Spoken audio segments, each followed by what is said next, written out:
This is Shawn Sheikhan at the peak of his career. You got what you asked for, baby boy. What happened there? You got what you deserve, sucker. And this is Shawn Sheikhan now. So the question is, how could you go from winning millions to potentially facing decades in prison? Let's find out. But before we do, we just wanted to say thank you for watching Poker Boom. We're just a couple guys who like poker, so it means a lot that you decided to check out this video. Make sure to subscribe and hit the bell so you never miss out on a new episode. Poker is a game of skill, strategy, and sometimes unpredictable twists of fate. In the world of professional poker, few figures have captured the attention of enthusiasts and fans, quite like Shawn Sheikhan. Sheiky's running hot. Quad cards again, he wins another hand, raking in over $106,000, making him just about even for the game. Born Shawn Sheikhan on December 29, 1969, Shawn Sheikhan grew up in Tehran, Iran, in the midst of political turmoil. Raised in a country undergoing a revolution, Shawn's early years were marked by upheaval. As a young boy, he experienced firsthand the hardships that came with being a religious minority in a changing nation. At the age of 13, he and his family immigrated to the United States in search of a better life. Settling in Southern California, they began the process of adapting to a new culture and a new language. Sheikhan's introduction to poker came during his time in California, where he quickly became enamored with the game. He began playing in home games and local card rooms, developing his skills and refining his poker strategy. His poker skills became evident when he entered the professional poker circuit. Throughout his career, he achieved several significant victories and garnered attention for his bold and aggressive playing style. All in. I call. Call. James Butt with his queens. Call. I called you. It's cool. He is all in. And that immediate call was bad news for James Butt.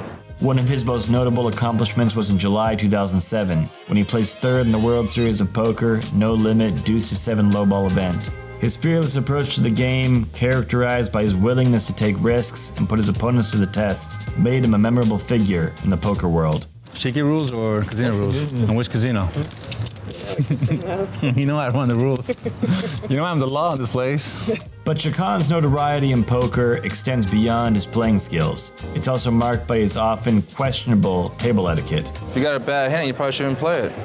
And that's why it comes over the top now, probably.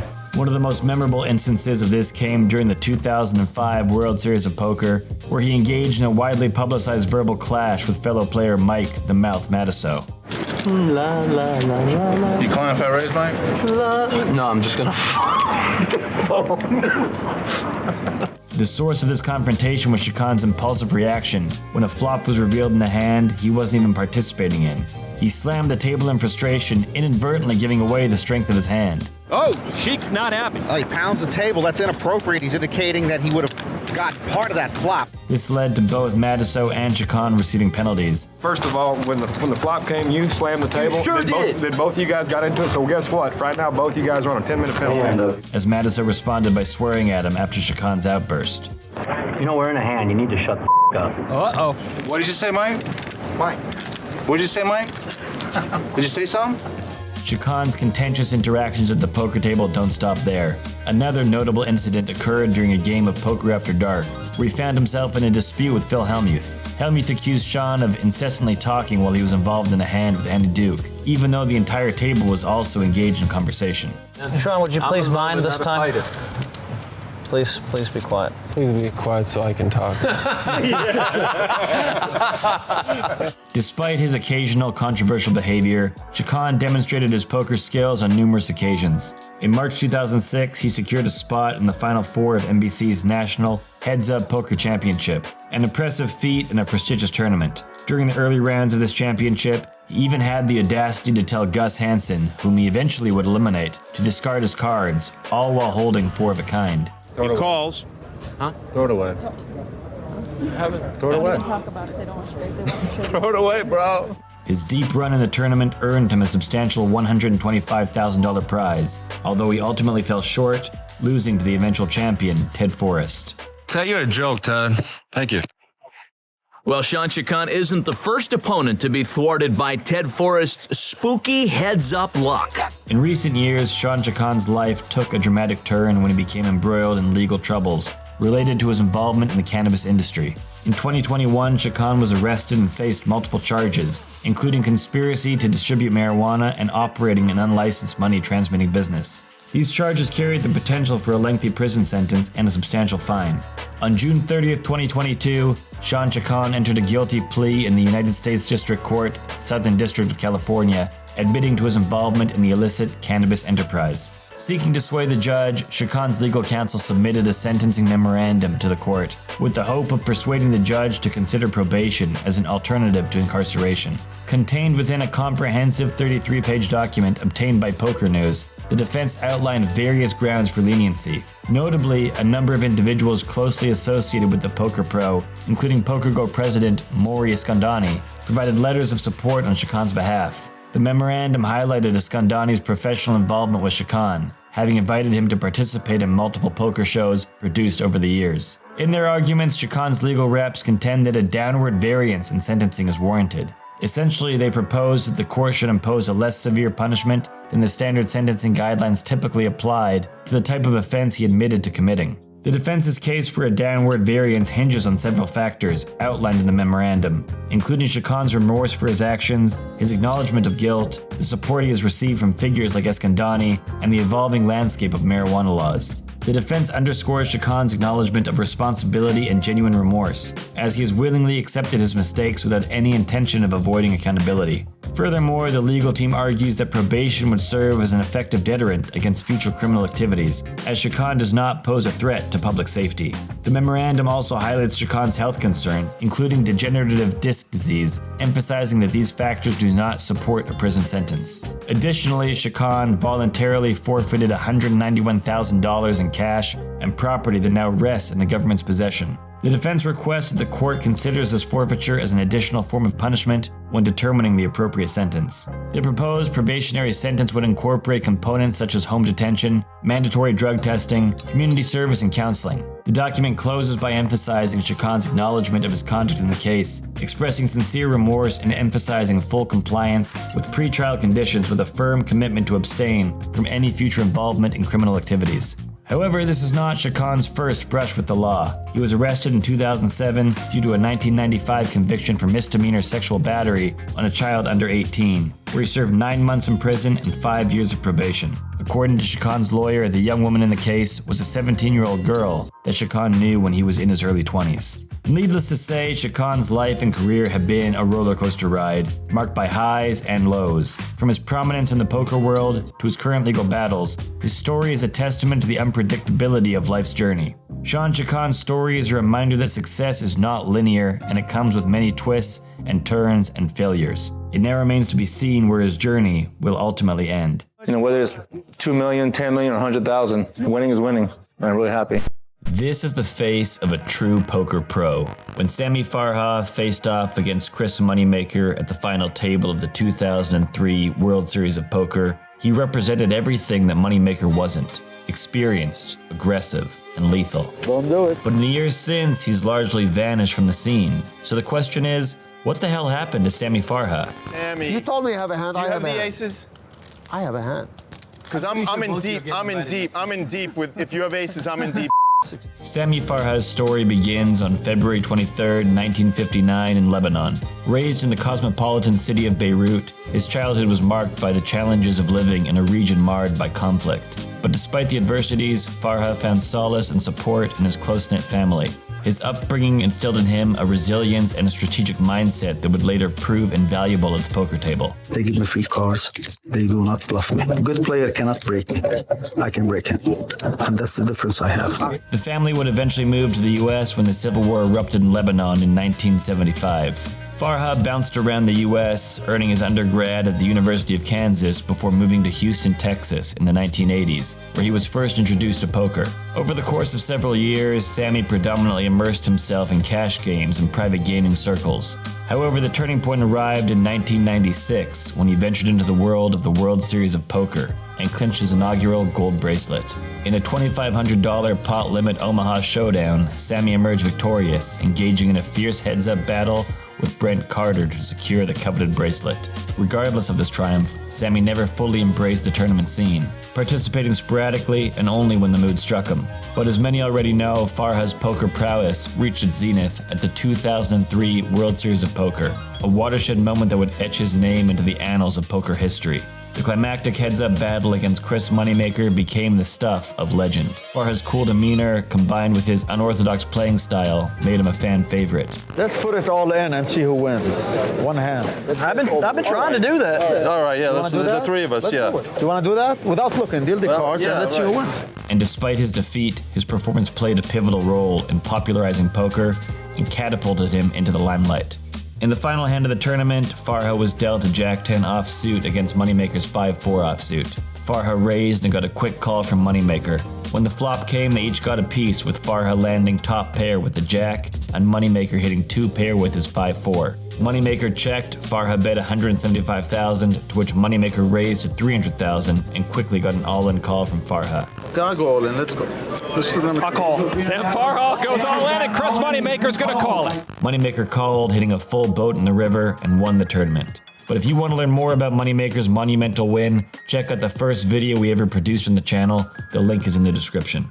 In the years following the 2003 World Series, Sammy Farha continued to be a fairly prominent figure in the poker world. In 2005, he experienced another deep run in the main event, but fell short of reaching the final table. The following year, he secured a 5th place finish in the National Heads Up Poker Championship. During that same period, Farha continued his sporadic WSOP participation, yet managed to claim victory in an event. He triumphed in the $5,000 PLO High-Low tournament, pocketing $398,000 along with his second WSOP bracelet. Fast forward to 2010, and Sammy once again showcased his prowess at the WSOP, emerging triumphant in the $10,000 Omaha High-Low Championship event. This victory not only earned him $488,000, but also marked his 3rd coveted gold bracelet. And while Farha has largely stayed away from the drama that a lot of other professional poker players have reveled in 2021, he was involved in a high-profile altercation at a Houston casino. Farha found himself in the midst of a physical fight at Legends Poker Room in Houston, Texas. Contrary to his usual heads-up battles on the felt, this time it wasn't against a poker player, but rather a dealer.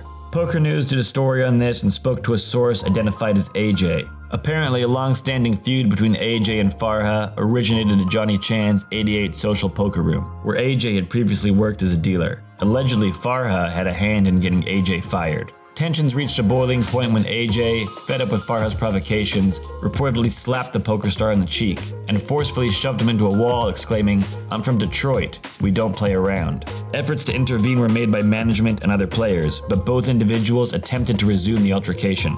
AJ allegedly delivered another slap to Farha's face before they were both asked to leave the club. A dealer from Legends claimed, "The truth is, AJ got himself fired for mouthing off to Sammy, even though Sammy was being a douche as always." A secondary source shared a different perspective, stating, "Farha and the dealer had a verbal altercation some weeks ago. The dealer was fired because of it. He showed up that day to play, and when Farha saw him, he said it was a problem for him to be there. The dealer heard what was said by Farha and confronted him.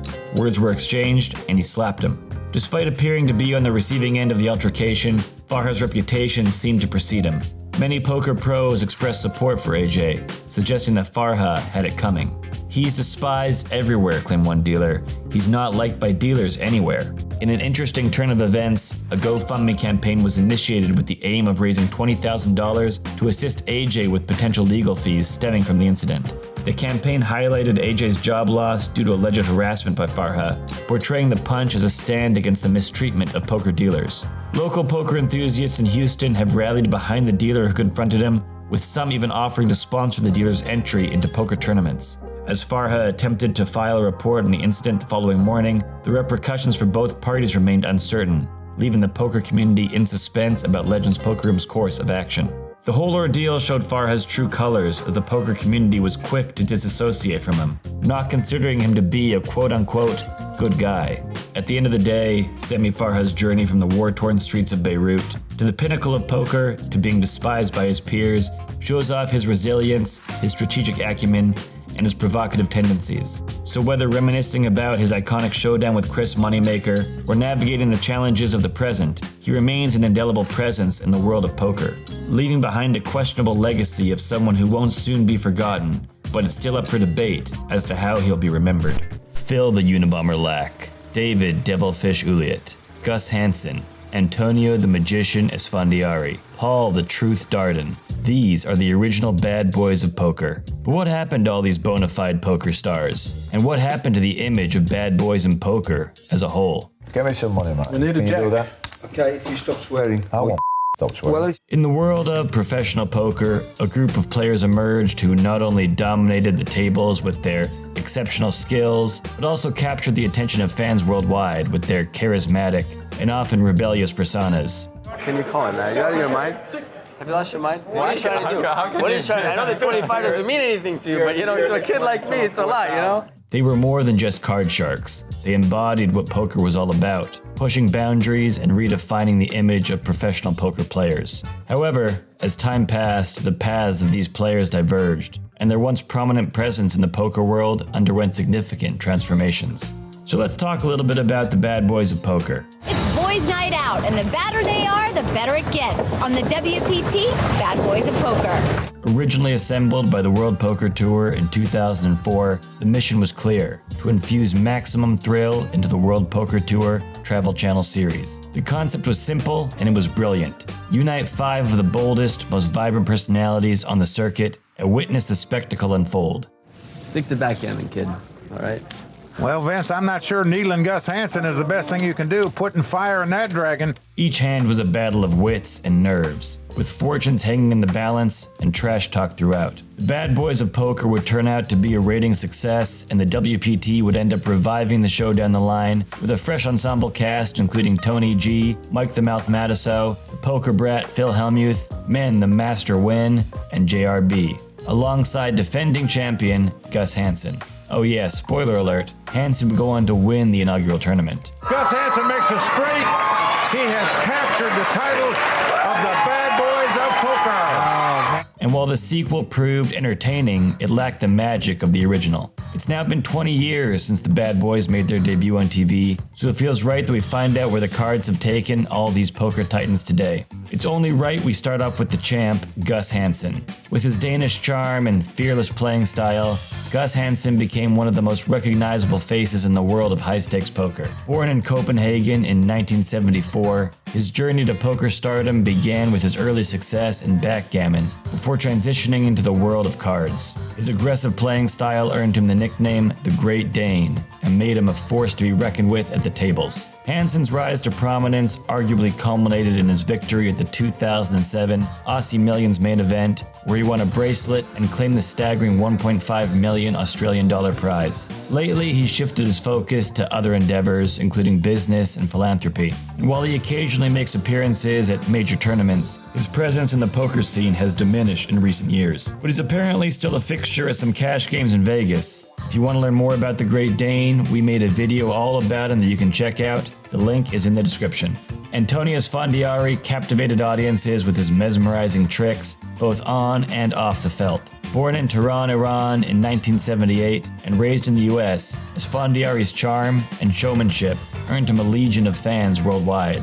His biggest moment came in 2012 when he participated in the big 1-for-1 drop, a tournament with a $1 million buy-in benefiting the One Drop Foundation. He went on to win the tournament, pocketing a massive pot of $18,346,673. As of late, he's transitioned to a new chapter in his career as a commentator and poker ambassador. His magnetic personality and his deep understanding of the game have made him a sought-after figure in the poker community. And just like with Gus, we've got another video solely focusing on Esfandiari that we're going to link in the description as well. Paul Darden, who finished second in the Bad Boys of Poker tournament, brought a unique blend of athleticism and strategic acumen to the table. Born in New Haven, Connecticut in 1968, Darden's journey to the top of the poker world was marked by perseverance and determination. Despite facing numerous challenges along the way, including a murder acquittal when he was only 15 years old, Darden's skill and tenacity earned him respect among his peers and a loyal following among his fans. I want to show you that I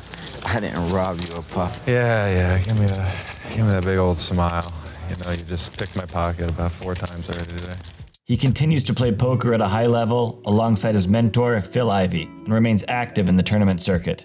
Phil Lack, known for his eccentric personality and unorthodox playing style. Don't try this in a normal casino. The floors are never this clean. Just a note to the viewers, all right? Became a household name in the world of poker in the early 2000s. Born in Dublin, Ireland in 1972, Lack's unconventional approach to the game, along with his signature hoodie, earned him the nickname the Unabomber and made him a favorite among audiences. One of his most memorable achievements came in 2010, when he set the world record for the longest continuous poker session, lasting an astonishing 115 hours while playing at the Bellagio from June 2nd to 7th. While he may not be as active on the tournament circuit as he once was, his impact on the world of poker is undeniable. And finally, there's David Devilfish Uliet. With his colorful personality, fearless demeanor, and gold knuckle-buster rings that read devil and fish, he epitomized the spirit of the bad boys of poker. Born in Hull, England in 1954, Devilfish rose up through a criminal past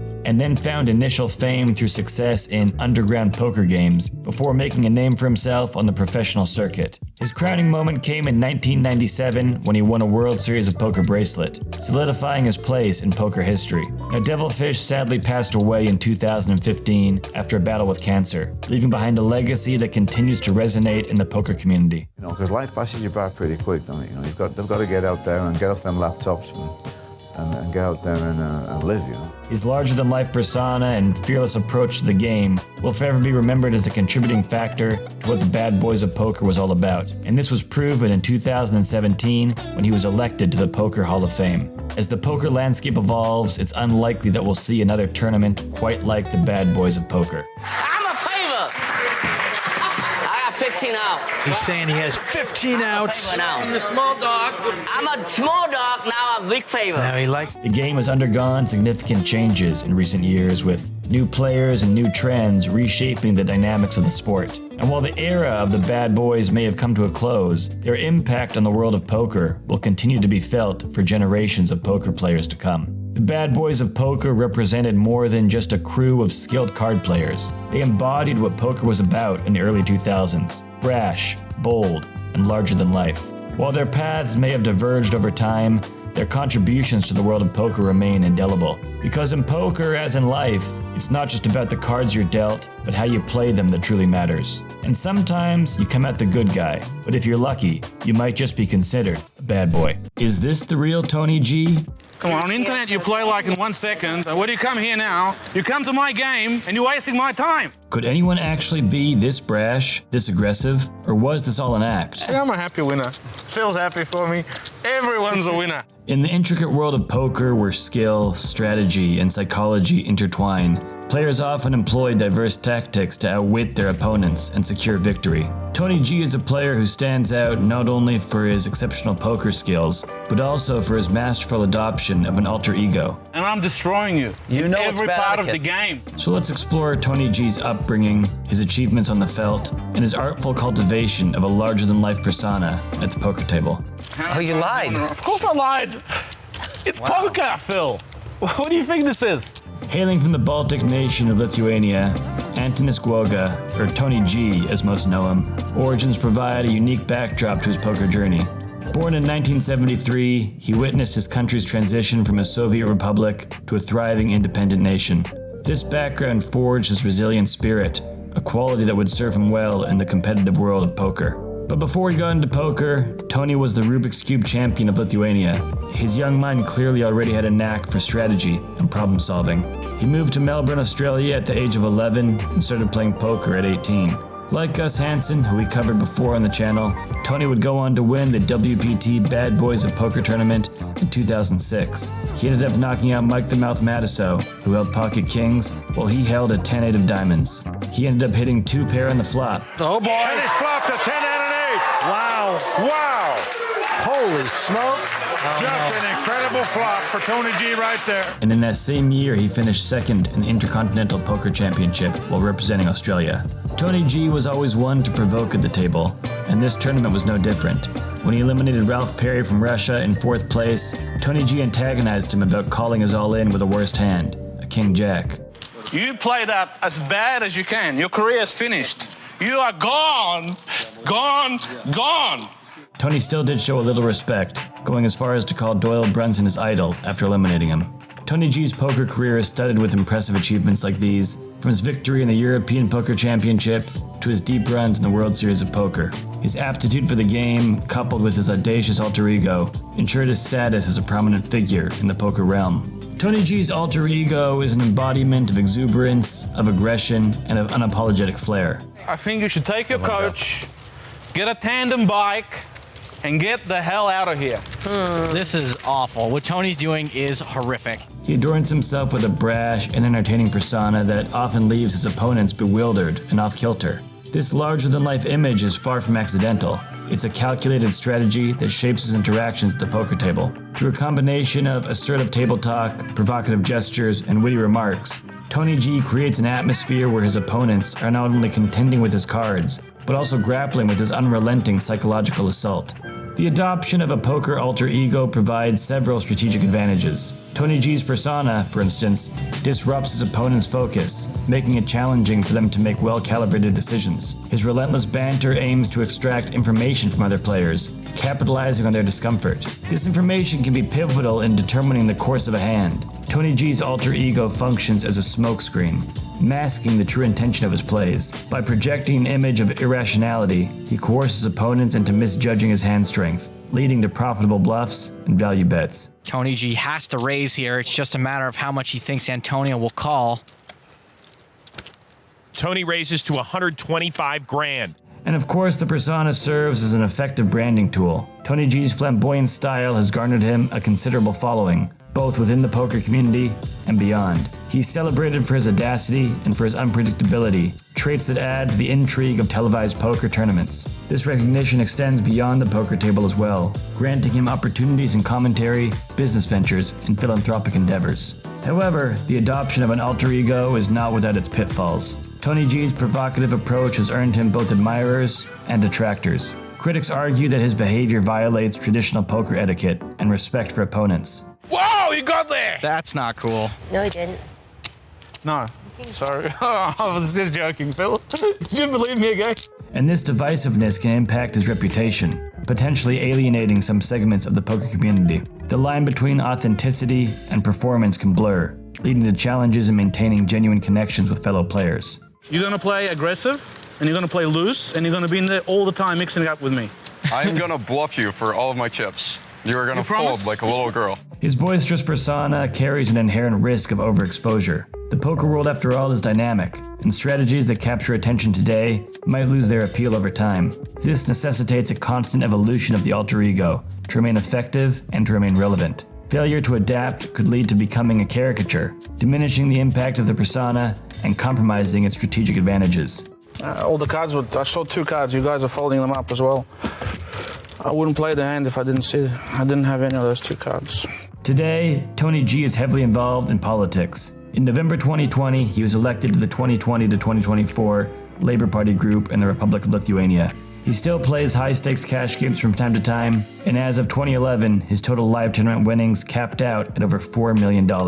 Tony G's alter ego offers a valuable lesson beyond the poker table. It underscores the power of calculated risk-taking and innovation. And while the brash persona might not resonate with everyone, it serves as a testament to the significance of differentiation in a competitive environment. Embracing one's uniqueness, even if it means challenging conventions, can lead to unprecedented success. Tony G exemplifies the profound impact of adopting an alter ego in the world of poker. And as we navigate the nuances of poker personas, we recognize their dual nature, a double-edged sword that yields strategic advantages while demanding careful navigation. I got big cojones. You got little cojones. Poker's a game of skill, but equally or more so, a game of psychology. The best players know how to read their opponents, how to bluff them, how to keep them off balance. One of the most effective ways to do this is by talking non-stop at the table. And there's no one who does this more effectively than Mike the Mouth Matusow. Mike, what's the secret to your success? I'm the best player here, that's what. Mike Matusow was born in Los Angeles, California. He was first introduced to poker through video poker when he was only 18 years old. He was taught Hold'em in 1989 and never looked back. He ended up winning his first WSOP bracelet in 1999 when he defeated Alex Brenes and won the $265,000 prize pot. In addition to having a very successful career in the poker world, he's also had his fair share of problems, including battling drug issues in the early 2000s. which ended in a 6-month stint in jail. I got out of jail 3 months ago.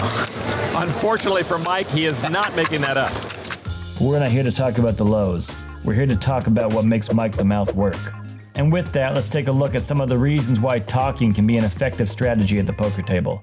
First off, talking can be a way to distract your opponents and throw them off their game. When you're playing poker, it's important to pay attention to every detail, from the way your opponents bet to the expressions on their faces. By talking non-stop, you create a level of distraction that makes it more difficult for your opponents to focus on the game. And this can be particularly effective if you're playing against inexperienced players. Mike flips over his king, queen, and shows Christensen he was on the bluff. Kitty games down the street. Down the street's the kitty game. Talking can also be a way to manipulate the players around you.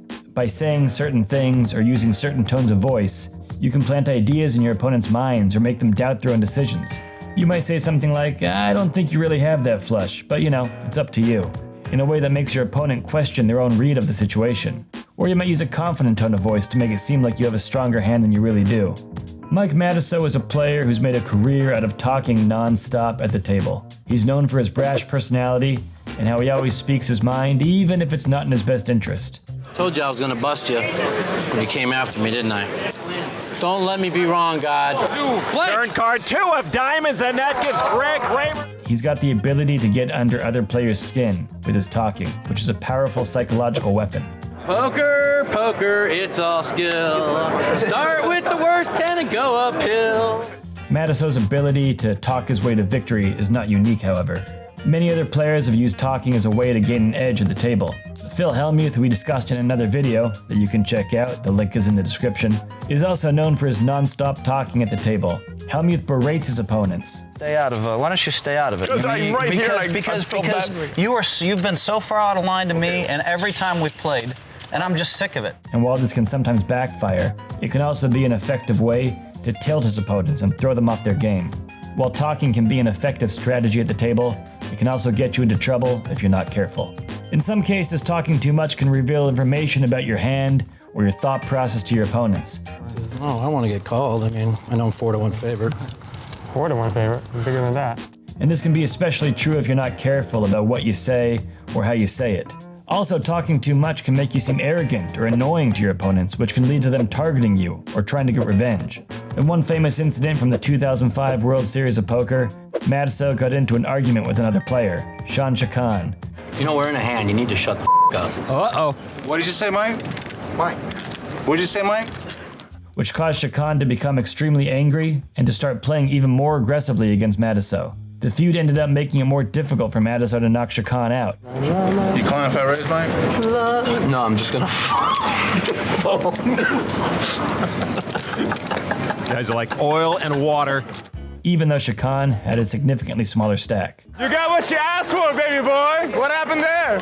Talking is a big part of poker, and the best players know how to deal with it. Mike Matusow's strategy of talking non-stop while playing has been successful for him, but it's not the only way to use talking to your advantage. Sometimes being quiet is equally beneficial.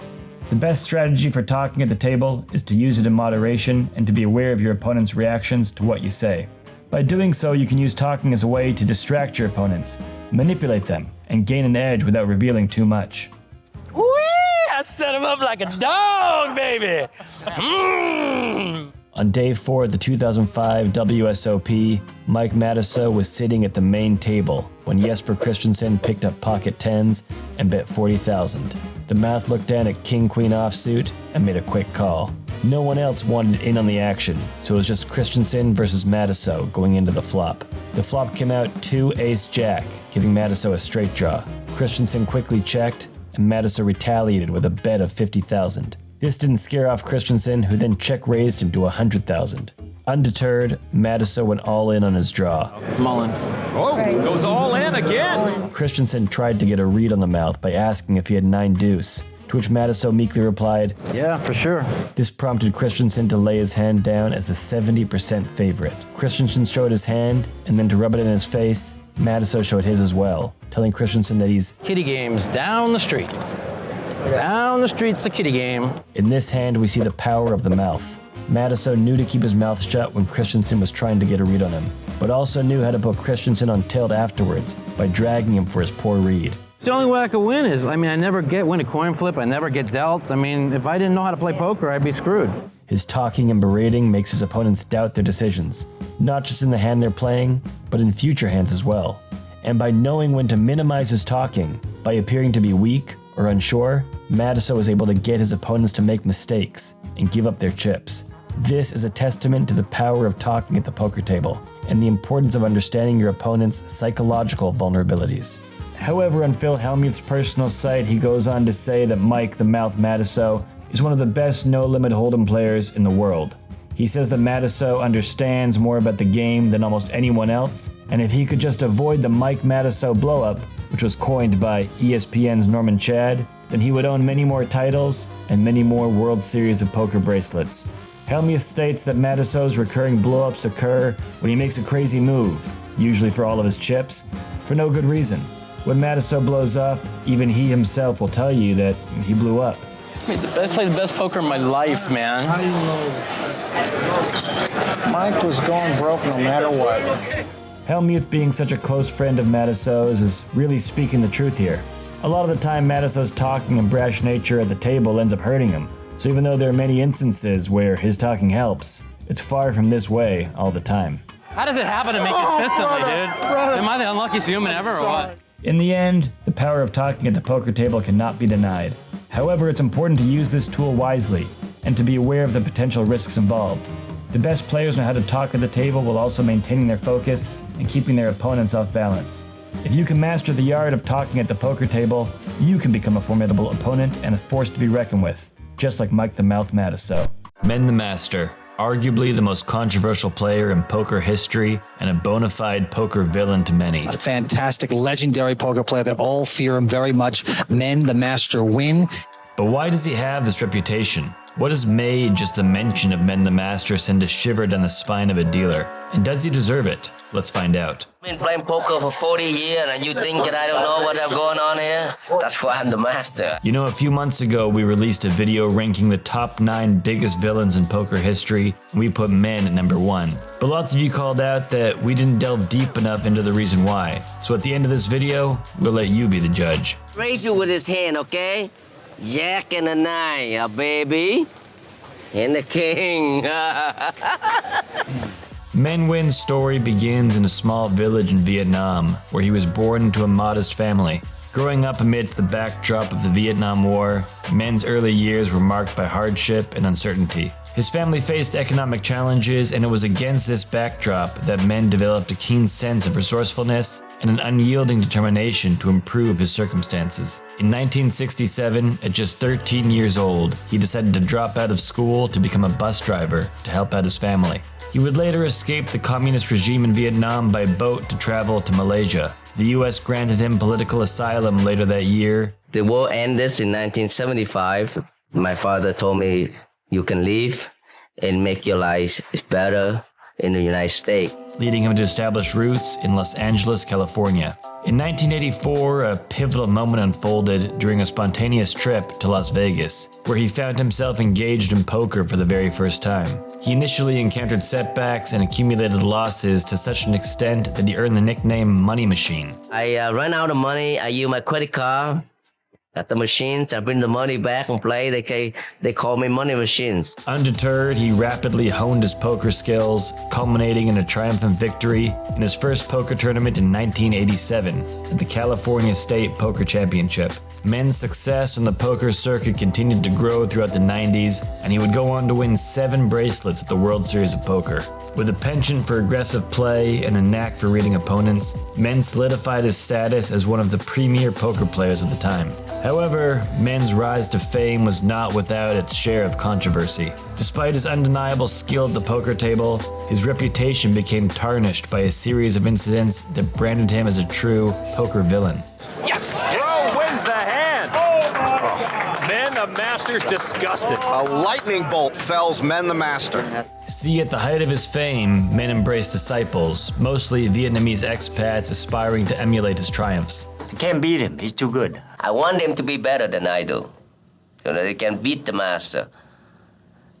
Beat the master, take master chip, win the tournament. I'm very happy for him. They affectionately dubbed him the Master and accompanied him nationwide, forming a kind of entourage. Men would go on to tell Poker News, "When I won so many tournaments, a lot of people wanted me to teach them. My first student was my cousin, David the Dragon Pham. I'd just given him tips and advice for 1 or 2 hours. A lot of people pay them money for 2 hours. Some of them buy me dinners or offer me $500, some of them $1,000. In return for the lessons, Nguyen's pupils were obligated to share a portion of their winnings with him. We buy in for $10,000 events. Kanwa and I put up $20,000 to win $1.2 million, maybe $1.3 million today." But despite accusations of chip dumping, Nguyen has never faced a ban or substantiated evidence. One notorious story involved allegations of Nguyen caught with tournament chips, possibly a suitcase full at Foxwoods Casino years ago. Nguyen, however, attributes his expulsion to a student's superstition, debunking the rumors. The poker room manager at the time corroborates this account, clarifying that there were no tournament chips found. The saga of Nguyen's controversies prompts scrutiny of other tales, and while Nguyen denies outright cheating, he does acknowledge past mistreatment of dealers, particularly in his youth, often fueled by alcohol. Come on, I got a drink. You got too big of an advantage in the drinking department, man. Wait a minute, I got 7 wheels. You have too much head start.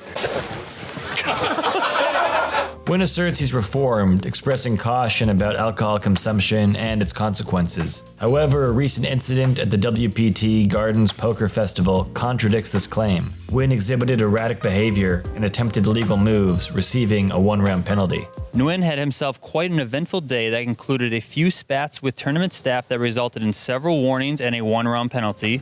When confronted about the incident, he displayed genuine ignorance, attributing it to excessive drinking. In a period of about a half an hour when he was sleeping at the table before he needed to take a break to gather himself. Past accusations and confrontations persist, yet Nguyen maintains his commitment to playing and making money, emphasizing changes in his life post-divorce. Other past controversies have involved allegations of unethical behavior at the table. Accusations of soft playing, collusion, and angle shooting have dogged men, casting a shadow over his achievements. The poker community became divided over whether men's actions were calculated strategies or outright breaches of fair play. Motor mouth, a bad mouth. Whole table should get duct tape for Christmas. What's going on, bro? What is that? Give me some love.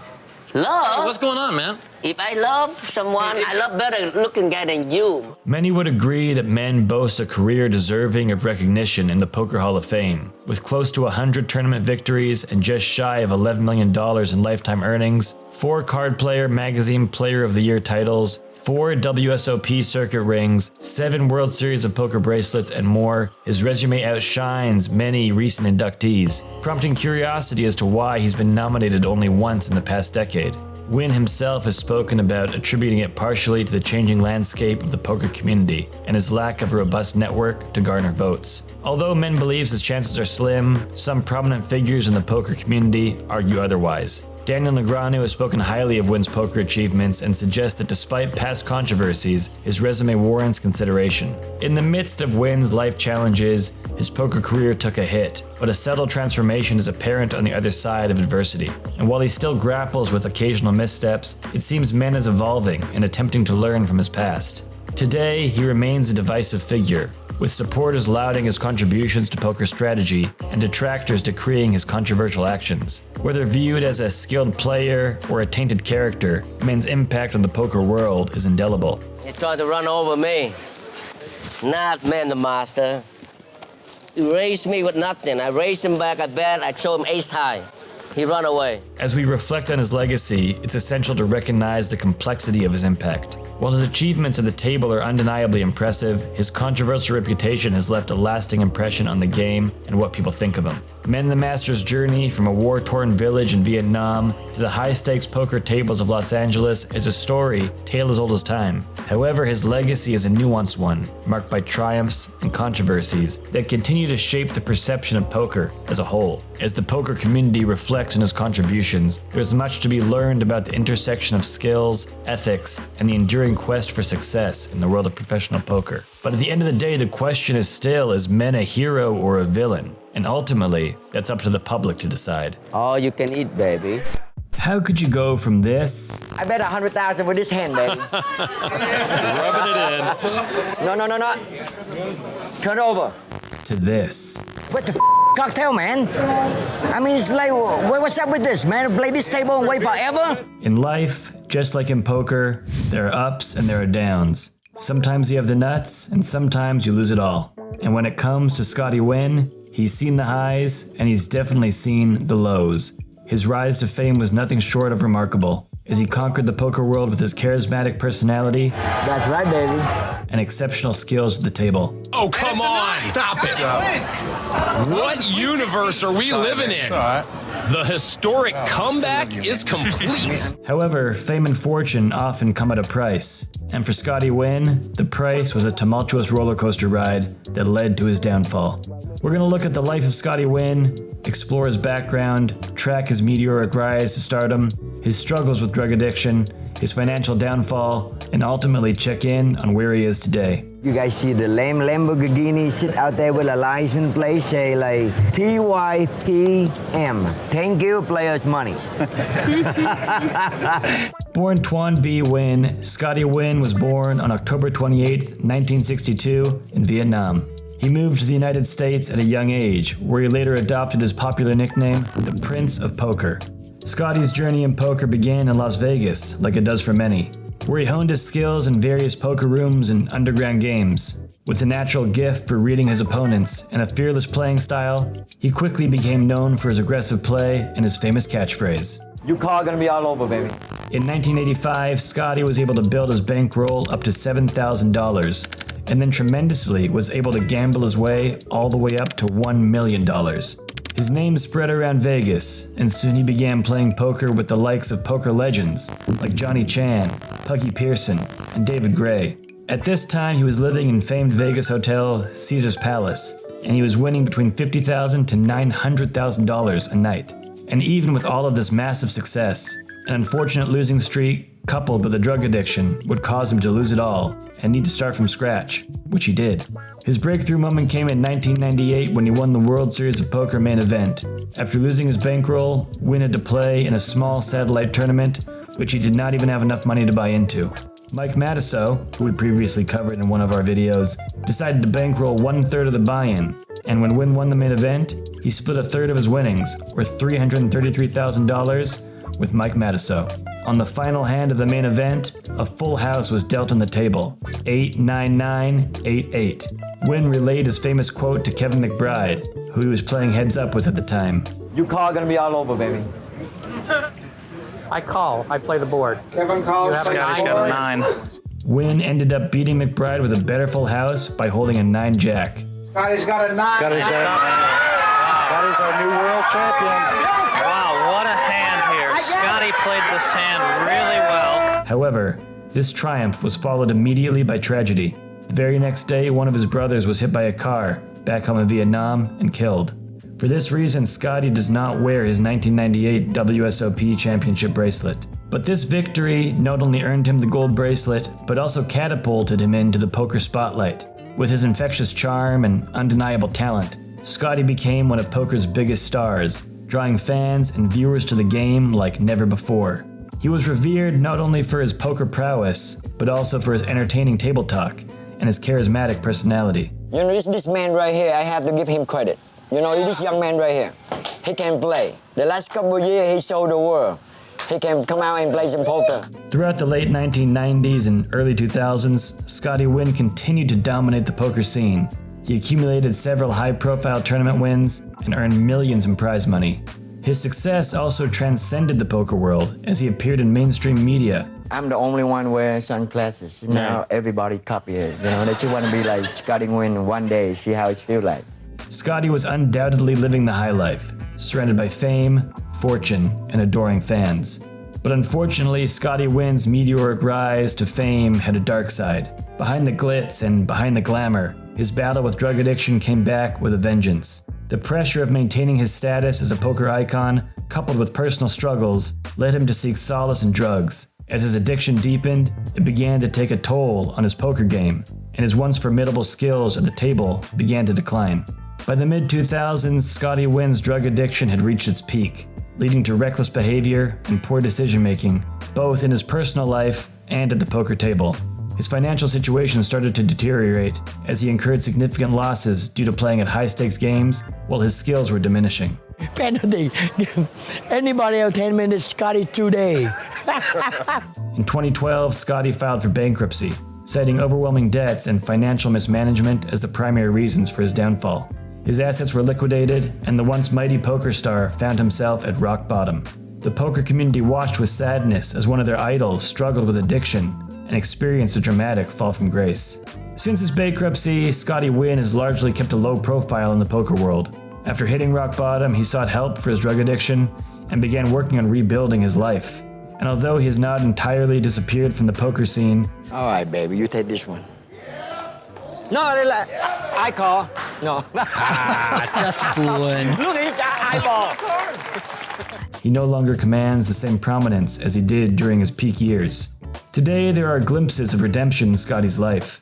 He's been involved in advocacy work, sharing his experiences with addiction to raise awareness about the dangers of substance abuse. While he may not be the poker superstar he once was, his journey serves as a cautionary tale about the perils of fame and the importance of addressing personal issues proactively. Scotty Nguyen's rise and fall in the world of poker is a story of triumph and also a story of tragedy. From his beginnings in Vietnam to becoming a celebrated poker star, he captured the hearts of millions with his charisma and his skills at the table. However, the pressures of fame and fortune led him down a dark path of drug addiction, ultimately leading to financial ruin and a tarnished reputation. Scotty's story reminds us that fame and success can come at a high cost if not managed responsibly. It also serves as a testament to the strength of the human spirit, as he now focuses on overcoming his personal demons and using his experiences to help others. As the poker community reflects on Scotty Nguyen's journey, it's crucial to remember that beneath the glitz and the glamour, poker players are humans with vulnerabilities and with struggles. It's a reminder that empathy and understanding should accompany the admiration for their poker skills. Scotty's legacy will forever remain a complex tale of brilliance, success, downfall, and hopefully, rehabilitation. The Great Dane, the winningest player ever on the World Poker Tour, Gus Hansen, he lets his chips do the talking. No, he doesn't trash talk, but he plays trash hands and he makes them win. It's amazing. Let's talk about the bad boy of poker. In the realm of professional poker, numerous figures have risen to fame and become household names. However, there are always a few individuals who possess immense talent and skill, but fail to attain that same level of recognition. One such enigmatic figure is Gus Hansen, whose poker prowess and unique playing style captivated the poker world, but never seemed to go much further. Gus Hansen, 61st place, $154,000. Great showing for Gus, but still no World Series breakthrough. And yet, despite not achieving widespread fame, Hansen's remarkable achievements on the felt cannot and should not be overlooked. And look who's going to get in our game now. Maybe the most wide-open player in the world, Gus Hansen. Born on February 13th, 1974, in Copenhagen, Denmark, Gustav Gus Hansen showed early signs of competitiveness and a strong analytical mind.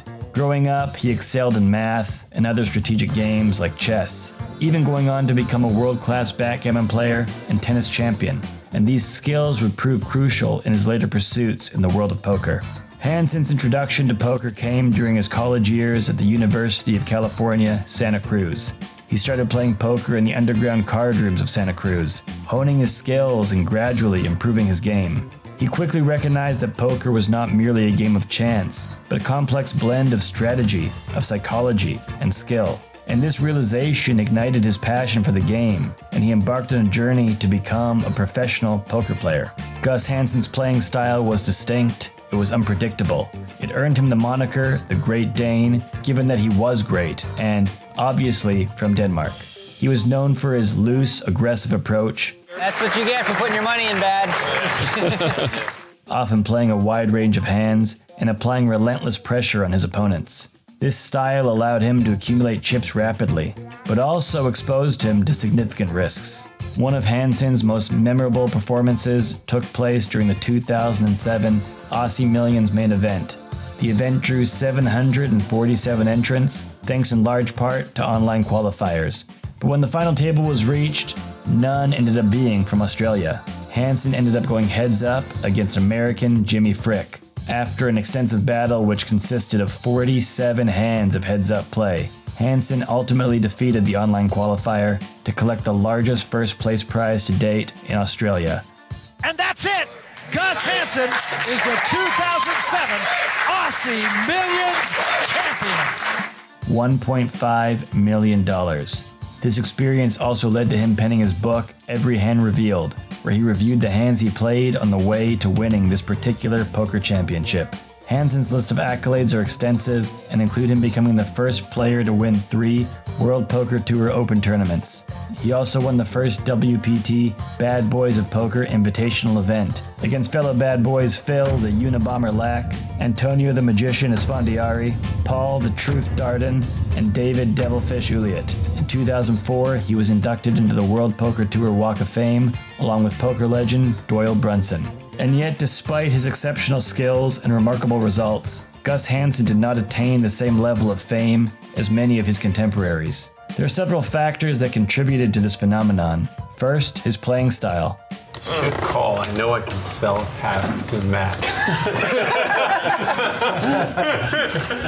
Although exciting and unconventional, it often led to volatile swings and inconsistent results. His aggressive nature occasionally caused him to suffer significant losses, making it difficult for the public to perceive him as a consistent winner and someone to truly get behind. Meanwhile, the one-time chip leader is running out of chips.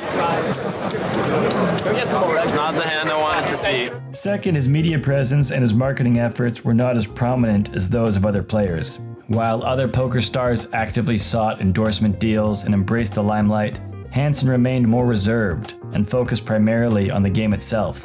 This lack of self-promotion and media exposure definitely contributed to his lower profile in the poker world.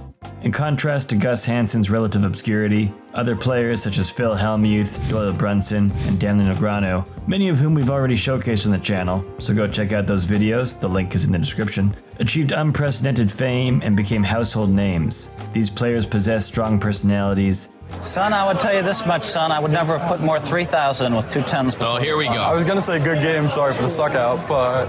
Exceptional charisma, and actively engage with the media. Their continuous involvement in high-profile tournaments, TV appearances, and poker-related ventures propelled their fame beyond the realm of poker. You don't have to cheer for me, cheer for the girls. Come on. Although not a mainstream poker star, Gus Hansen remains an accomplished and highly successful poker player. He's amassed over $11 million in live tournament earnings and is considered one of the most innovative and creative minds in the game. His focus has shifted in recent years, and he's explored other avenues beyond traditional poker tournaments. He's written books on poker strategy, sharing his unique insights and experiences with fellow enthusiasts. He's also been known to take private bets on various personal athletic challenges other than poker and professional sports, such as a boxing match against WSOPE bracelet winner Theo Jorgensen. In addition to his poker and gambling endeavors, Hansen has invested in various projects and has explored opportunities including dabbling in the music business, of which he says he's not been very successful. His entrepreneurial spirit and ability to adapt to different environments demonstrate his versatility and determination to succeed beyond the confines of the poker table. But let's get one thing straight. It is essential to acknowledge the respect Hansen commands among his peers in the poker community. Even Danny Negreanu recently tweeted that Gus Hansen is the player he's most surprised did not become more of a household name. While he may not have the same level of mainstream recognition, his skills and his accomplishments are highly regarded by those who understand the intricacies of the game. His legacy lies in his contributions to the evolution of poker strategy and his impact on the way the game is played today. Gus Hansen's journey to becoming a renowned poker professional is a testament to his exceptional talent and determination. His unique playing style, characterized by his aggressive and unpredictable nature, set him apart from other players. And while this approach brought him both triumphs and setbacks, it showcased his fearlessness and his willingness to take calculated risks. And in the end, his accomplishments as a poker player cannot and should not be overlooked. As he continues to navigate his career, it's evident that he remains a force to be reckoned with in the world of poker. Whether he chooses to pursue new business opportunities or return to the tournament circuit, his legacy will always be one of a highly skilled and successful player who made significant contributions to the game. And while not a mainstream star, Gus Hansen's impact on poker is undeniable, cementing his status as a true legend of the felt. Is it possible that Antonio Esfandiari is actually this good at poker? It's a heart! Antonio has done it! Or could his mastery be less based in skill and more based in his abilities as a magician? Antonio Esfandiari's name is synonymous with both the enigmatic world of magic and the high-stakes arena of professional poker. Esfandiari transcended his roots in magic to become one of poker's most iconic figures. He's always laughing. He's always in a good mood. I'm here whenever you want. I can't believe it. Nothing better than torturing Phil Hellmuth. He was born on December 8th, 1978 in Tehran, Iran, during a tumultuous period in the region. As a young child, I remember bombs going off down the street. His family relocated to the United States when he was just 8 years old, settling into the Bay Area of California in San Jose. Growing up in a diverse and culturally rich environment, Antonio was exposed to a wide array of influences. I mean, I remember going to school. I didn't speak any English. And so here I am, this brown kid in San Jose, and kids aren't so nice. Which would prove instrumental in shaping his multifaceted career. Antonio's fascination with magic first began when he was young. He was introduced to the world of illusion by his father, who had a keen interest in magic tricks. Like, imagine the biggest cocaine junkie. That's what I was with magic. I could not stop. I practiced every day, 12 hours a day. Antonio quickly developed a passion for magic, spending hours honing his sleight of hand skills and learning the art of misdirection. When he was 19, he changed his name from Amir to Antonio, since he thought it fit better for a magician. I realized that Antonio the magician sounded a little more mystical than Amir the magician. You know, Amir the magician sounded more like a gypsy or something. Antonio's magical repertoire included close-up magic, card tricks, and mentalism. His proficiency in these areas would eventually prove to be invaluable at the poker table, as the skills of deception, of reading opponents, and maintaining a perfect poker face are all intertwined with the world of magic. Esfandiari's transition from magic to poker was a relatively seamless one. It was actually while he was working as a professional magician that he was invited to a game of Texas Hold'em and started playing. He realized that many of his skills he had acquired in magic, such as psychology, misdirection, and showmanship, were directly transferable to the world of professional poker. I will go to your house and wash your house. I will wash your car if you put clubs out there. I will wash your car. I swear, I give you my word. His ability to read opponents, control his emotions, and bluff convincingly set him apart in the highly competitive poker landscape. If Mike would have bet on the river, he would have won. Antonio bet, he won. Antonio is in the zone. His poker career has been nothing short of spectacular. In 2004, he clinched nearly $1.4 million in prize money, along with his inaugural victory in the World Poker Tour at the LA Poker Classic. Next year to win the LA Commerce Poker Tournament, over $1 million. And that was really the official start of my career. He's made notable appearances in the second and third seasons of the Poker Superstars Invitational Tournament, and after a less than stellar performance the previous year, Antonio made a remarkable comeback, finishing in second place during the third season. His poker skills also shone through in his consistent participation in each season of the GSN series High Stakes Poker and NBC's Poker After Dark. Only called because you looked like you wanted to check the river. Are you gonna fold that hand?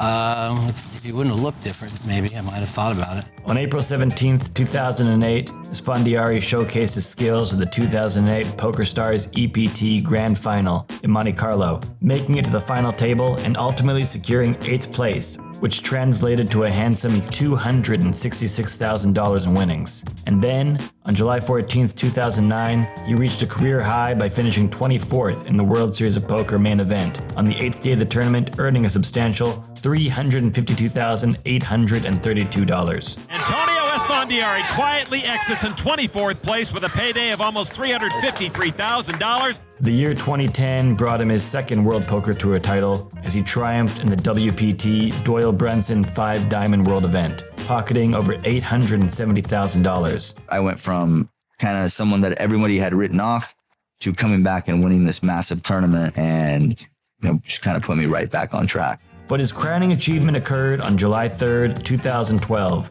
when he emerged victorious in the record-breaking Big 1-for-1 drop tournament with a staggering $1 million buy-in. It's amazing Antonio's won, but it's even more amazing he had the presence of mind to take his glasses off so they didn't get crushed. Overcoming 47 other top-tier players, he seized an unprecedented $18,346,673, marking the largest cash prize in the history of poker.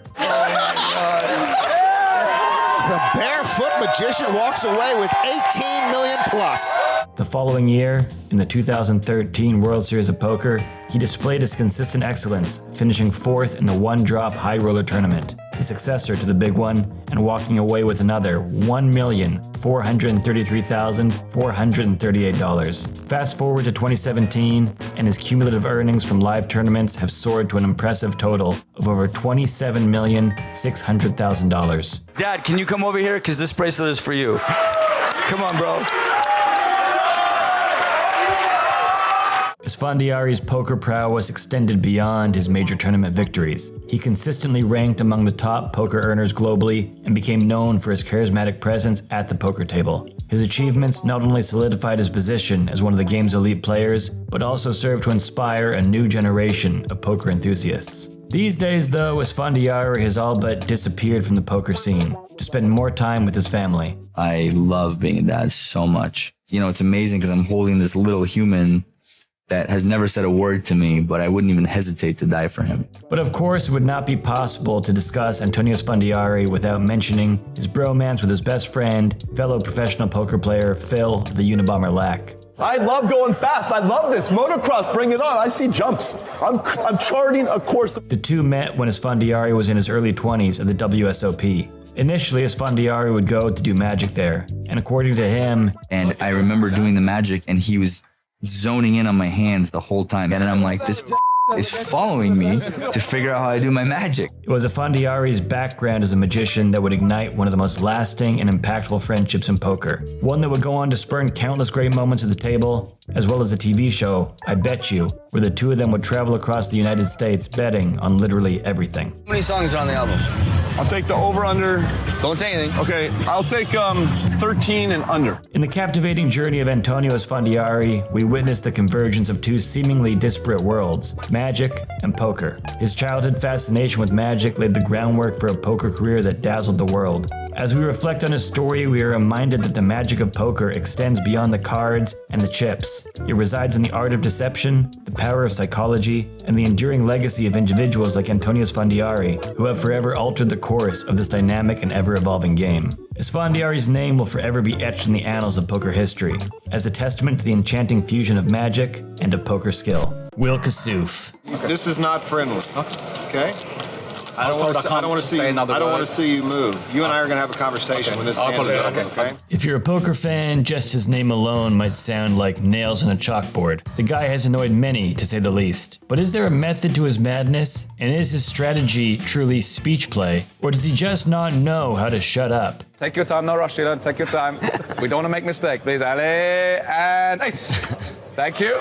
Easy game. You think awesome. So let's be real. Will Kassouf's claim to fame is his verbal aggression and relentless table talk. But his poker journey has also been marred by controversies that have polarized the poker community. He was born on July 20th, 1981 in the UK, and from a young age, he displayed a keen interest in card games. However, it wasn't until his college years that he started taking poker more seriously. Kassouf soon found himself frequenting local card rooms, casinos, honing his skills and developing a unique playing style that involved incessant chatter at the table. Wait, what card, guys? What card do I need to go? Wait, show your hand. The viewers need to see what you got. What do I need to win? What do I need to win? He dubbed this approach speech play, which involved engaging opponents in conversation to gather information and to throw them off their game.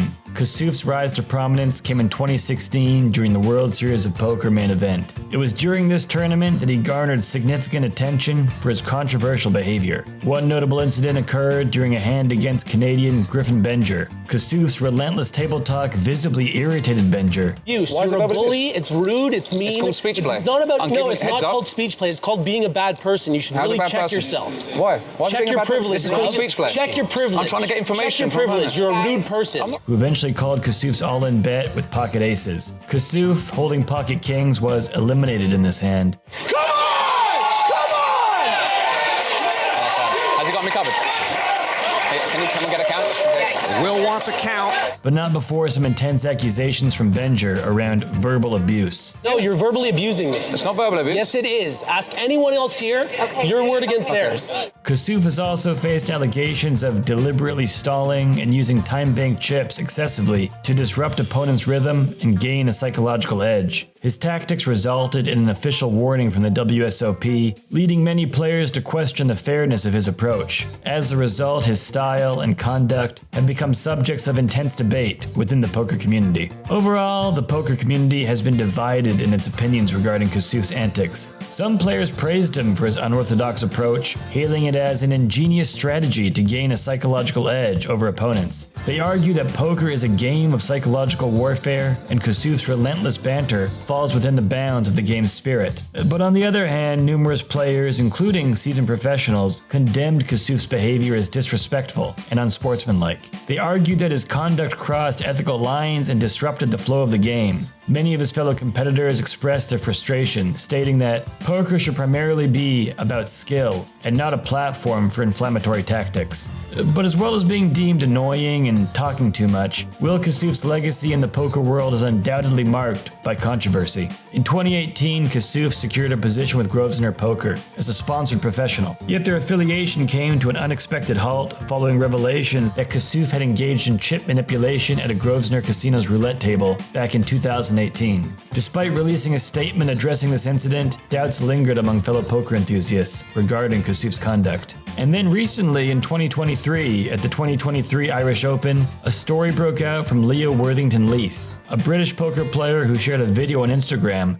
You will never believe what the scamming has done now. Alleging that Will Kassouf had bolted from a Pot Limit Omaha cash game table, along with his chips, after losing a hand. It didn't happen. I didn't take any chips from the table whatsoever.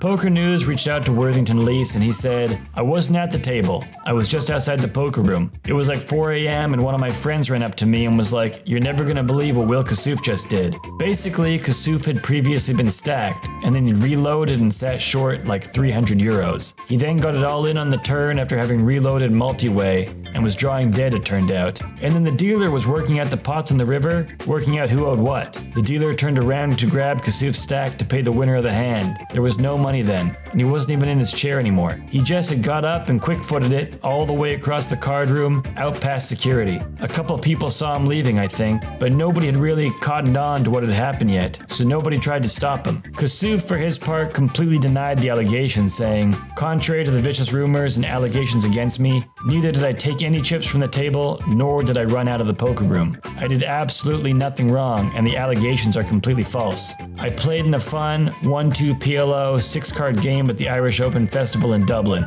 I exchanged £300 cash for chips. I played a few pots but folded post-flop. When I played the hand in question, I had around £250. I was all in on the turn with top set of pocket aces and a gut shot straight draw for around £200. The other two players went all in, and we all agreed to run it twice. One player won one board with a flush on the river, and they both split the second with a straight. All my chips were in the pot in the turn, so I had no chips left in front of me. The dealer then tried to sort out the main and side pots to split them accordingly. I had lost both pots, so I got up to speak to my friends before I walked out of the poker room. There was no issue at the time when I was there, and nobody called the floor for any reason either while I was in the poker room. It's absolutely absurd even to suggest that I grabbed chips from the pot and ran out of the poker room, even more so for just £200. I've received plenty of messages of support from those who know me well. I've been fortunate enough to have won a significant amount of money in poker. I've never cheated, never will in a game I love so much, and have played for most of my life. Needless to say, Will Kassouf's journey in the poker world provides several important lessons. First, it serves as a reminder that poker, like any sport, should prioritize sportsmanship and fair play. While psychological warfare and mind games are an integral part of the game, players should avoid crossing ethical boundaries and respect their opponents. You've got to use your edge. You've got to, whatever edge you have at the table. If it means taking your time, if it means giving the speech to your opponent, if it means you can see them going on tilt and they're steaming because you're doing what you're doing, but you're playing within the rules, so be it. Second, Kassouf's story highlights the impact of a player's conduct on their overall legacy. Despite being a talented player, his controversies have overshadowed his achievements and led to a divided opinion about his place in poker history. Take your time, do what you want. I'll go to sleep, wake me up when I make some fucking call. Well, you're only repping 8-9. You're only repping 8-9. So brutal. What a sick river. And lastly, his story emphasizes the importance of promoting a positive and respectful poker environment. The poker community should strive to maintain the integrity of the game and discourage any behavior that could undermine its credibility. Will Kassouf's legacy is one of triumph, of controversy, and of divided opinions. His unorthodox playing style and relentless table talk propelled him to fame, but also brought him under intense scrutiny. As the poker community tries to grapple with the impact of his antics on the game's culture, it's essential to remember that poker is a game built on skill, strategy, and surprisingly, integrity. Haters gonna hate. This table is all about you, William. Remember that. It's all about me. Thank you. Thank you. The cameras are all. It's all. Hey, folks back home. Thank you. All hail Emperor Lunatic. Villains. They come in all shapes and sizes and appear in all mediums. Love them or hate them, they're a necessary evil in the world of entertainment. Now let's talk about Phil Hellmuth. Nuts. When you have the nuts, that means you have a hand that can't be beat. Phil loves saying he's got the nuts.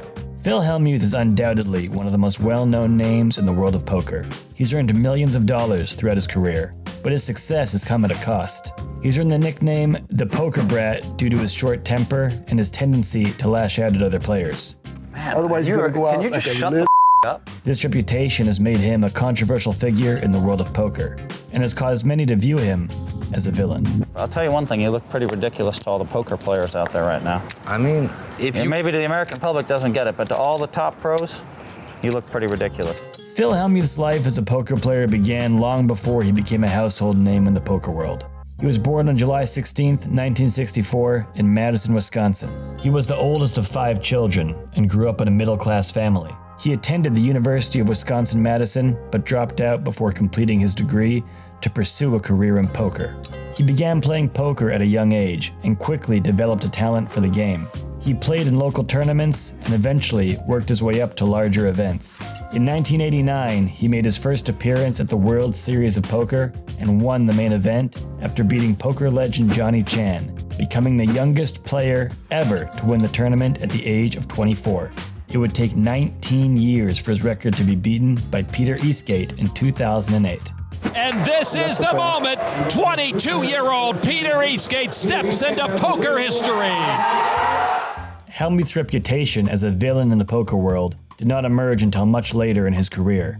In the early 2000s, the poker boom brought many new players to the game, and Hellmuth became a household name thanks to his numerous WSOP victories and his appearances on televised poker events.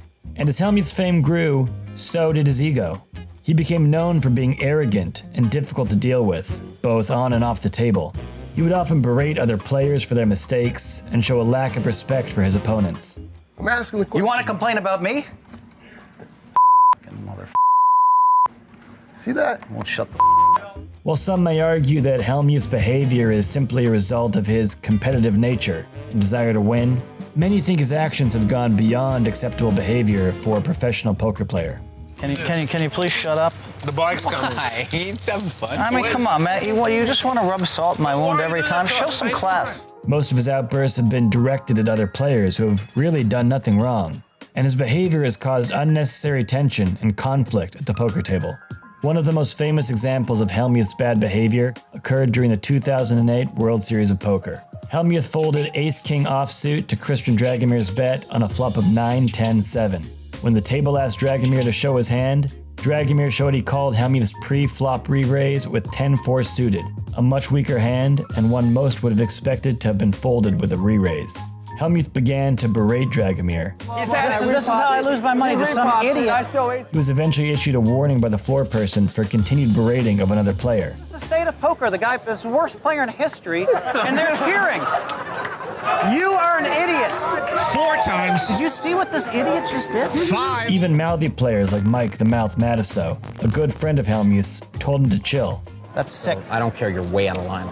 His behavior was so extreme that he was penalized by the tournament officials, but after a private meeting with the WSOP commissioner, the penalty was overruled. Hey, it's poker. It's poker. To you, it's poker, man. To me, this is my life. Here's another example.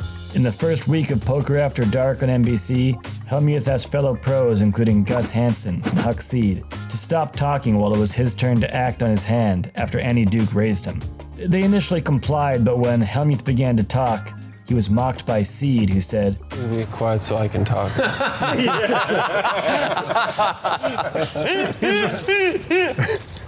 Hellmuth threatened never to play on the show again and walked off the set. You know what? I might not play in another one if it's going to be like this, all right? You understand?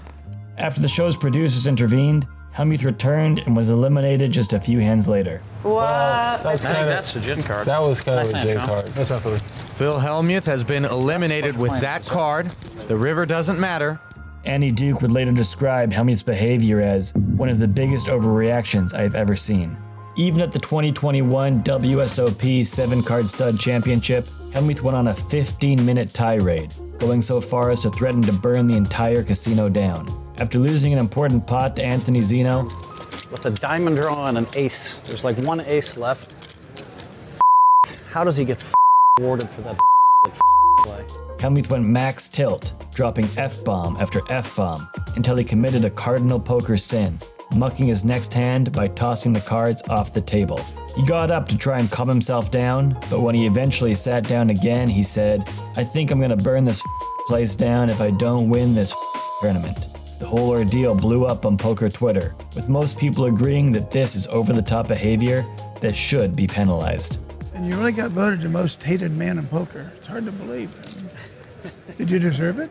Hellmuth's behavior has also had a negative impact on the image of the game of poker as a whole. His outbursts have been televised and widely publicized, giving the impression that poker is a game filled with disrespectful degenerates and unsportsmanlike behavior. This can deter new players from entering the game and may turn off viewers who are not interested in watching players argue and insult each other. And the thing is, this behavior is not solely limited to the poker table. In his personal life, he's been known to display a level of arrogance and entitlement that has rubbed many people the wrong way. His attitude towards others has been described as narcissistic, and he's been accused of making decisions that are solely in his best interest. Of course, poker has always seen its fair share of villains who have made a name for themselves by cheating, by stealing, and by manipulating their way to victory. One of the most infamous villains in the history of poker is Stu Ungar, also known as the Kid.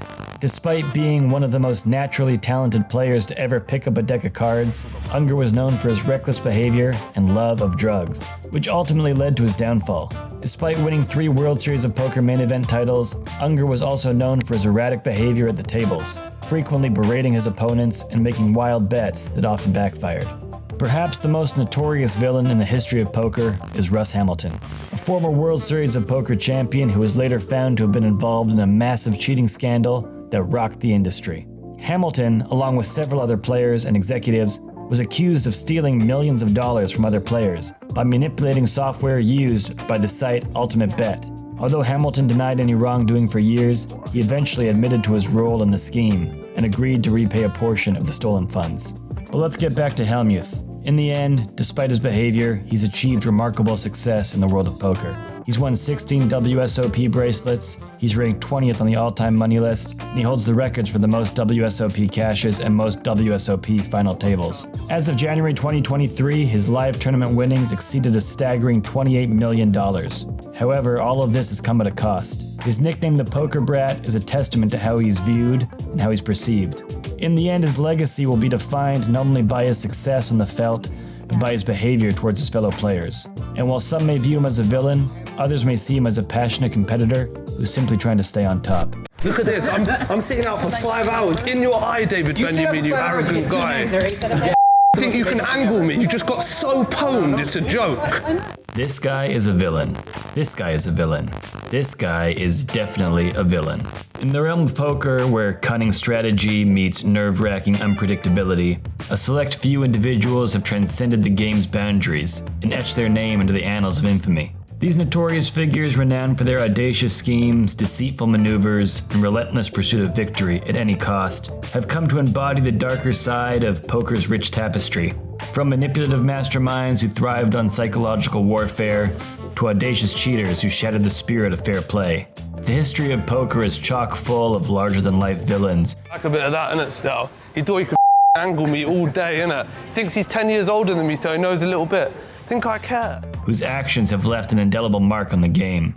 So let's dive into the depths of poker's shadowy underbelly to explore the 9 most notorious villains in its storied history, shedding light on their malevolent exploits and examining the lasting impact that they've had on the world's most beloved card game.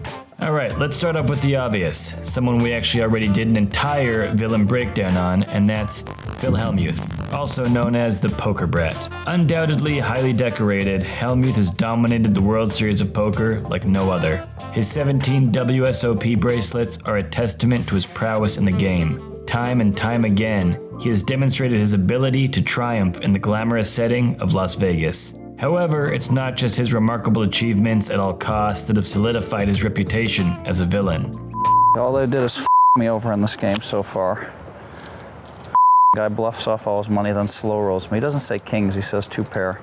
It's his on-table antics and epic outbursts. Hellmuth has perfected the art of playing up to his image, and fans can't help but be captivated by his larger-than-life persona. Moving on, we've got Jake Schindler, once a respected member of the high-stakes poker community. He experienced a dramatic downfall in 2022.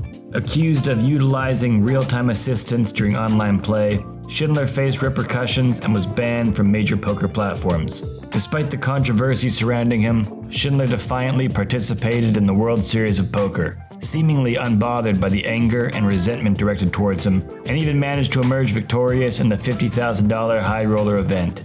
Our super high roller bowl Europe champion, he wins $3.2 million.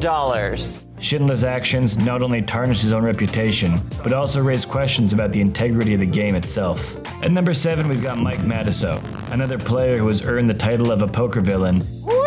I set him up like a dog, baby. How many green chips you have there? Poker 101, how to school Phil Hellmuth. Yet whose fans cannot resist his charm. The recent revival of his podcast has garnered a substantial audience, a testament to his enduring popularity. Matusow, also known as the Mouth, That's the first pot I won. Thank you. has previously reached the pinnacle of the WSOP main event final table, further solidifying his status as a player with a knack for stirring emotions and captivating audiences. And here's a guy we all knew would be on the list, Chris Ferguson. A former owner of the now defunct Full Tilt poker platform, he faced public scrutiny and disdain for his involvement in the platform's downfall. Alongside fellow poker star Howard Lederer and others, Ferguson profited while the site collapsed, leaving numerous players without their rightful winnings. This led to Ferguson's ostracism from the poker community.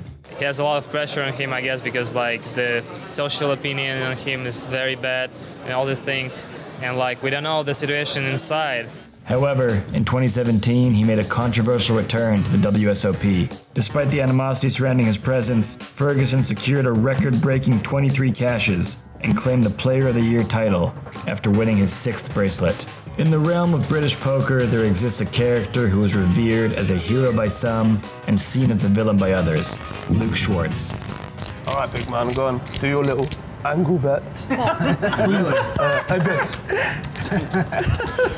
With his flamboyant personality and unapologetically bold actions, he's divided the poker community. Schwartz is never one to shy away from controversy. He's often seen flaunting his designer handbags and proudly showcasing his accomplishments and asserting his expertise in the game. Crossing paths with him at the table is not a scenario that most players are too happy about. Next up, we've got Russ Hamilton, the 1994 WSOP main event champion. Russ Hamilton's our new world champion. He deserves, everybody here likes him too. He's got a big following and he played great. Found himself embroiled in controversy when he was discovered to be the mastermind behind the infamous super user scandal in 2008. Hamilton had programmed code into the Ultimate Bet platform, granting him the ability to view his opponent's hole cards. With this extremely unfair advantage, he amassed millions of dollars in profits. The revelation of Hamilton's deceitful actions shocked the poker community, and he promptly disappeared from the tournament scene. His actions not only betrayed the spirit of fair play, but also raised concerns about the security and integrity of online poker platforms. Give you one chance to save yourself. Jamie Gold, often regarded as one of the weakest WSOP main event champions. Jamie Gold makes believers of us all. Another amateur, another improbable winner. faced controversy after his victory. While Gold pocketed a substantial $12 million, a dispute arose with his backer, Crispin Lacer, who claimed he was owed half of the winnings. The disagreement led to a legal battle, and the prize money was temporarily frozen. However, the two parties eventually reached a private settlement, rendering the need for arbitration unnecessary. Despite his financial success, Baby! Yes! Yes! I trapped him! Gold's reputation suffered due to the dispute, raising questions about the ethics and trustworthiness of poker agreements. In the number 2 slot, we meet Martin Cabral, a name that evokes a sense of both awe, but mostly disdain within the world of poker. Martin's antics at the table are worse than anyone I've played with. Playing with him is unbelievably unpleasant. He's rude. He stands as a true embodiment of a villain in the game, with an unapologetic approach to exploiting his opponents and a notorious disregard for ethical boundaries. Cabral has earned a reputation as a polarizing figure. Uh-oh. Oh boy. He's broken one of the rules. Not allowed to stand up. Cabral's cunning manipulations at the table, coupled with his unscrupulous behavior, have left many questioning the integrity of his game and the fairness of his triumphs. He is currently being investigated by the World Series of Poker for a potential cheating scandal during the $250,000 buy-in Super High Roller No Limit Hold'em event just this year, where he finished third and pocketed a $2.3 million prize. Now, our field of trash talkers would not be complete without a true master of the game, and I'm talking about Men the Master Nguyen, the 4-time Player of the Year, will be in seat 4. Finally, at the top, we have to go to the worst of the worst. If there were to be an arch-villain in the poker world, Men the Master would fit the bill perfectly. The mere mention of his name conjures up images of the ultimate antagonist, someone uncompromising and controversial. While Men the Master boasts an impressive track record in poker tournaments, it's his reputation for being ruthless and unpredictable that sets him apart. In fact, it would not be an overstatement to say that Men is perhaps the only true villain in the realm of poker. At the end of the day, poker villains serve as a reminder of the inherent complexity and intrigue that lies within the world of competitive card play. While poker may embody principles of skill, strategy, and calculated risk-taking, villains inject an element of unpredictability and challenge the status quo. Their audacity and willingness to push boundaries force players to adapt, innovate, and sharpen their own skills. They remind us that poker is not merely a game of numbers and probability, but a dynamic battleground where psychological warfare and moral dilemmas intertwine. In the end, it is through the presence of villains that poker continues to captivate and challenge players, elevating it from a mere game of cards to a multifaceted microcosm of the human experience. And that's it for this one. Thanks for checking out another episode of Poker Boom. We hope you enjoyed it. Who do you think is the biggest villain in the history of poker? Let us know in the comments, and we'll see you in the next one.